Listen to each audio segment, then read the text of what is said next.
It's nice to find happiness in your spouse, but the real source of our happiness comes from God.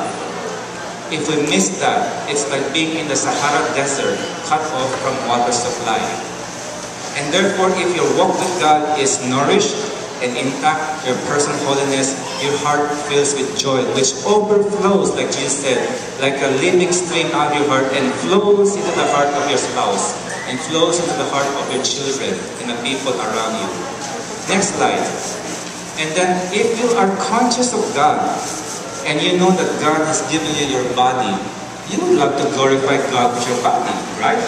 And therefore, part of glorifying God, whether you eat or drink, is also to eat and drink healthy. And to glorify God with your body in a very healthy manner, in a very presentable manner. Next slide. And also, if you have been in close touch with God and you realize that God has been so gracious, God puts up with our prayers, remember? God listens to our prayers, even the foolish ones we make, and yet God is still there. He is here for us, like the song says. Lastly, your health. And this where the model comes in.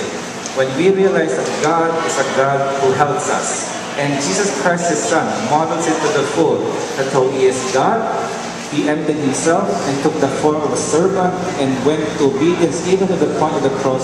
So should we. And remember this famous passage in Ephesians. We love our wives just as Christ loved the church and gave Himself to the church.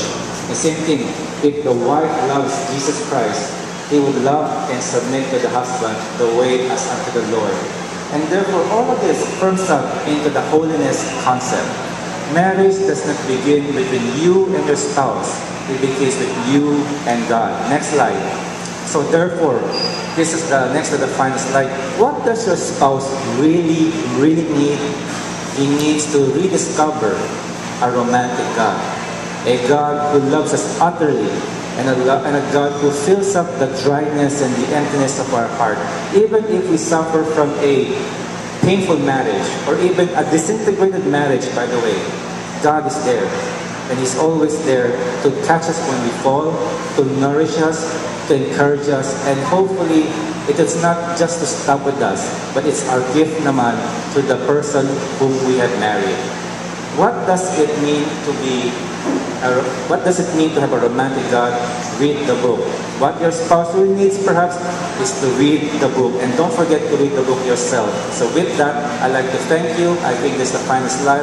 Thank you very much. Thank you all of you for taking time for your holiday. I see the floor to all of you. Bye-bye. Wonderful surprise, Mr. Nelson Lee. As I was listening here in my chair.